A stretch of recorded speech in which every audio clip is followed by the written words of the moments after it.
Hello à tous, nous sommes à la semaine 5, donc ma vidéo des lundis matins.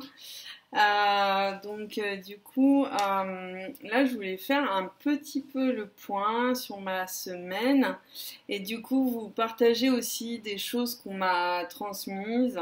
Des questions qui peuvent être intéressantes à se poser régulièrement, en tout cas faire le point régulièrement, pas forcément tous les jours, mais le point régulièrement. Donc du coup, on a commencé par la semaine 1 sur les objectifs. Et je voulais vous partager quelques questions qui sont... Vous pouvez aussi aller revoir la vidéo en semaine 1 si vous ne l'avez pas vue. Et les questions seront écrites en dessous la vidéo de la semaine 1. Donc pas cette vidéo-là, mais celle de la semaine 1. Donc qui était sur les objectifs. Et donc les objectifs, des questions qui m'ont paru intéressantes et que je me suis posée régulièrement depuis cette vidéo. Donc les questions sont déjà dans 6 mois, comment est-ce que je me vois, sur quel domaine de ma vie j'ai envie d'avancer. Et après se poser la question aussi sur 1 an. Donc il y a aussi une question qu'on peut aussi se poser, qu'est-ce que j'ai envie de devenir dans ma vie en règle générale, et de se la poser dans 10 ans. Dans 10 ans, qui est-ce que j'ai envie d'être? Et de se poser aussi la question quand je suis au moment de ma mort, que je suis sur le point de mourir, qui est-ce que j'ai envie d'être? Donc les domaines de vie, il y en a 8, donc on peut les classer.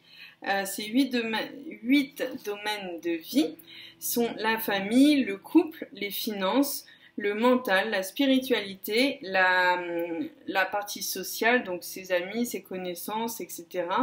La partie professionnelle ou carrière, qu'on peut dire, et aussi la partie sur la santé.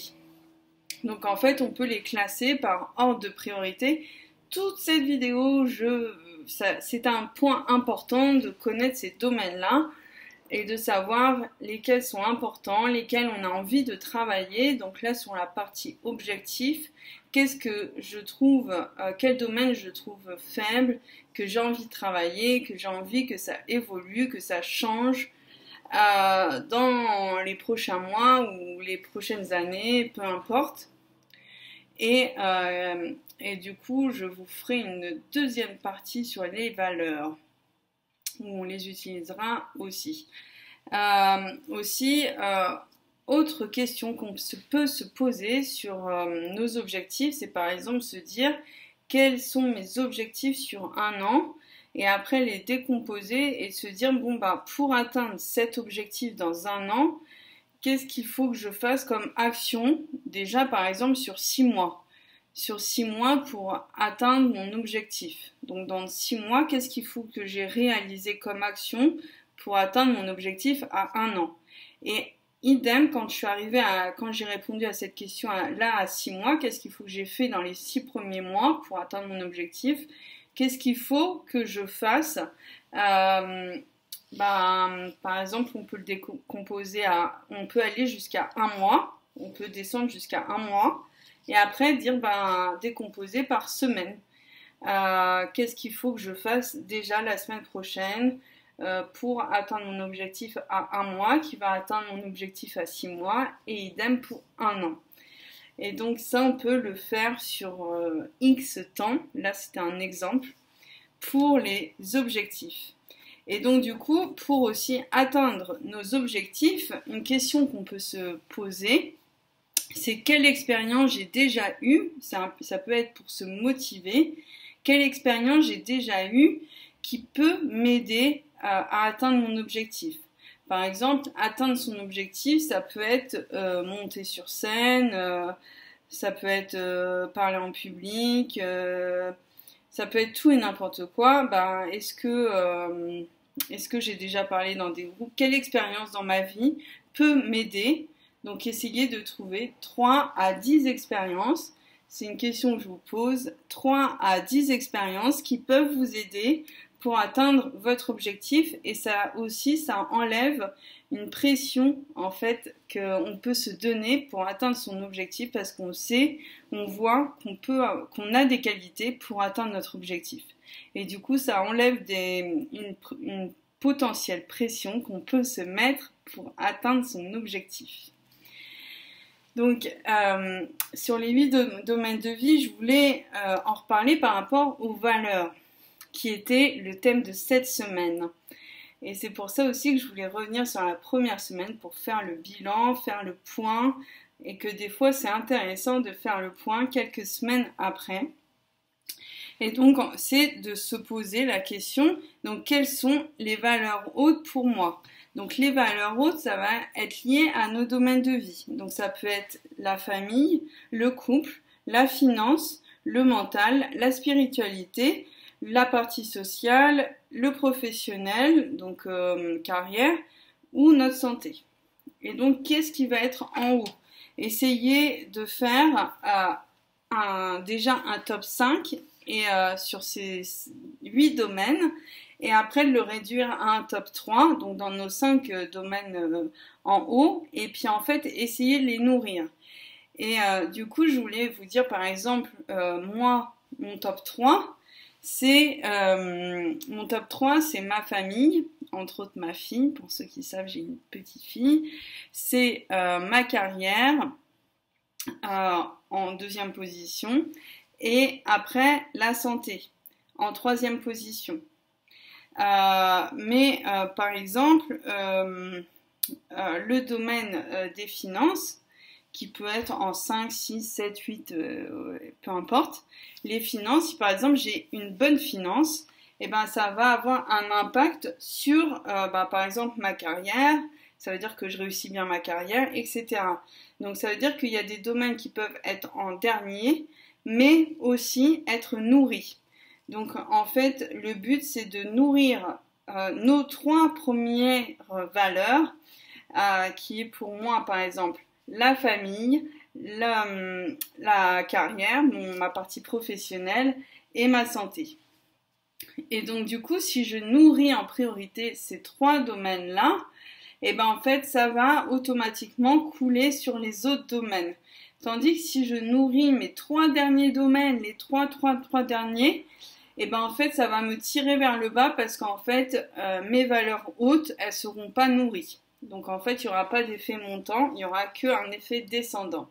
Donc c'est pour ça que c'est important de nourrir d'abord les 3 valeurs hautes qu'on a. Et ensuite, et c'est pareil en fait dans nos relations, si on a des personnes qui nous entourent qui n'ont pas les mêmes valeurs hautes, souvent ça va être très difficile des fois de s'entendre avec ces personnes-là. Où ces personnes-là peuvent nous tirer vers le bas. Donc il n'y a rien de dramatique qu'on n'a pas les mêmes valeurs hautes que les autres, mais c'est quelque chose à savoir. C'est que des fois aussi nos relations vont être par intérêt et qu'on va être attiré par des personnes qui vont avoir les mêmes valeurs hautes que nous. Tandis que si on nourrit nos valeurs basses, on va être automatiquement attiré par que des gens qui ont les mêmes valeurs. Donc qui sont pour nous nos valeurs basses, donc ça va encore plus nous tirer vers le bas. Donc aussi une autre question par rapport aux valeurs pour vous aider à savoir qu'est-ce que c'est que vos valeurs.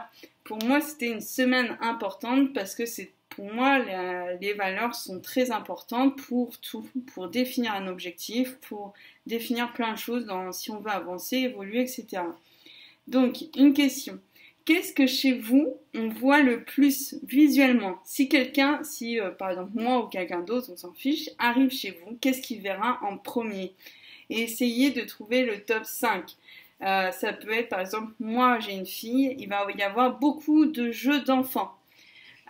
Et du coup, vu que c'est une de mes valeurs hautes, c'est logique que chez moi on voit beaucoup de jeux de ma fille. Et en fait, essayez de trouver un top 5, ça peut être des livres, mais quel type, essayez d'aller vers quel type de livre. Ça peut être des films, quel type de film va vous inspirer. Si c'est des documentaires, ça peut vous aider en fait d'aller plus précisément dans qu'est-ce que c'est que votre valeur. Si ça va Des fois, en définissant, s'il y a une majorité de films de tel truc, ça peut vous aider à définir vos valeurs. Ça peut être même les livres, si vous avez plus de romans, plus de livres sur comment évoluer sur certaines choses, ça peut vous aider. On peut faire la même chose sur la musique, si vous avez beaucoup de CD, quelle va être la majorité qu'est-ce qui va vous inspirer le plus? Ça peut vous aider sur ce qui vous inspire. Donc, essayez de voir le top 5 des choses que vous allez le plus voir. Ensuite, si par exemple vous êtes très très fatigué, il est tard le soir, il peut être 2h, 3h du mat, peu importe, et que vous avez envie d'aller vous coucher, vous êtes rincé de votre journée, même peut-être de votre semaine, il est vendredi soir, il est 3h du matin, vous avez un peu sorti, mais vous avez encore toute votre semaine dans les pattes, et vous êtes vraiment fatigué, vous n'avez qu'une envie, c'est aller vous coucher, aller dans votre lit. Et si un ami ou votre compagne, votre compagnon ou quelqu'un qui est à côté, ou même une action, qu'est-ce qui va vous réveiller, vous redonner de l'énergie, vous dire allez c'est bon, je peux repartir. Qu'est-ce qui peut vous redonner de l'énergie? Ça peut être une discussion, une action, faire quelque chose, faire de la musique, peu importe, qu'est-ce qui va vous redonner de l'énergie au moment où vous en pouvez plus? Et que, en fait, en un claquement de doigts, vous retrouvez plein d'énergie, comme si vous n'aviez jamais eu envie d'aller dans votre lit. Ensuite, autre question que vous pouvez vous poser, c'est qu'est-ce que vous faites le plus dans votre journée? Donc essayez de voir sur une semaine type, qu'est-ce que vous faites le plus en règle générale, qu'est-ce qui revient très souvent. Donc essayez de vous baser, on va dire, sur plus une semaine, parce que des fois il y a des choses qu'on fait le week-end et qu'on ne fait pas la semaine, et inversement, il y a des trucs qu'on fait le mercredi et qu'on ne fait pas les autres jours, peu importe. Mais essayez de voir plutôt sur une semaine quelles sont les actions que vous faites le plus souvent. Et donc, une autre question qui revient tout à l'heure, qu'est-ce qui vous redonne de l'énergie tous les jours dans ces actions? Essayez de voir sur les actions que vous faites régulièrement, qu'est-ce qui vous donne de l'énergie et qu'est-ce qui vous en demande? Est-ce que, par exemple, moi, m'occuper de ma fille, ça me redonne de l'énergie, mais faire d'autres choses, ça va m'en demander. Donc essayez de vous poser la question sur toutes les actions que vous avez pu lister, que vous faites très très très souvent. Par exemple, moi, faire les courses, ça me demande de l'énergie. Faire les tâches ménagères me demande beaucoup d'énergie. C'est des exemples. Et donc quel domaine, du coup, comme on a déjà défini beaucoup de choses dans ces questions-là, quel est le domaine où on peut vous faire confiance, la main à couper, si on vous pose une question dessus, si on vous demande de l'aide dessus, on peut en mettre notre main à couper, on est sûr d'avoir notre réponse, que vous allez nous aider, vous allez nous trouver des solutions, que ça va vous passionner, que ça va justement, vous allez être passionné. Donc voilà une question que vous pouvez aussi vous poser. Autre question qui est liée à celle-là, sur quel domaine de vie, donc on a vu les 8 domaines, on peut miser sur vous. Essayez de faire un top 3 comme tout à l'heure, sur lesquels on peut miser sur vous, que ça soit vous allez réussir, qu'on peut miser sur vous, exactement comme si c'était une course ou un match, tous les trucs de paris, si ce serait sur ce pari-là, on pourrait miser sur vous, on serait sûr de gagner. Autre question, au quotidien, quelles sont les pensées qui reviennent souvent dans votre tête? Parce que notre cerveau, même quand on ne fait rien, il cogite tout le temps. Donc on enlève tout ce qui est plainte, négatif, et vous prenez le reste. Qu'est-ce qui vient souvent dans votre tête quand vous êtes en pause ou que vous faites rien? Essayez de vous poser ces questions-là. de vous poser ces questions-là régulièrement dans la journée. Vous prenez une journée, par exemple, vous faites qu'une journée, et quand vous voyez que vous n'êtes pas en action, que vous regardez un film, vous êtes peut-être parti, qu'est-ce qu'il y a dans votre tête? Et qu'est-ce que sur lequel vous vous formez le plus? Vous pouvez miser sur vous, mais investir de l'argent. C'est sur quoi? Donc, quel est le domaine où vous vous formez le plus, vous apprenez le plus, vous dépensez le plus d'argent? Ensuite, si vous vous regardez à il y a 10 ans, qu'est-ce qui vous inspirait il y a 10 ans et qui vous inspire toujours aujourd'hui, qui dure depuis longtemps? Donc je prends 10 ans, c'est un exemple au pif, ça peut être 5 ans. Qu'est-ce qui vous inspire depuis longtemps?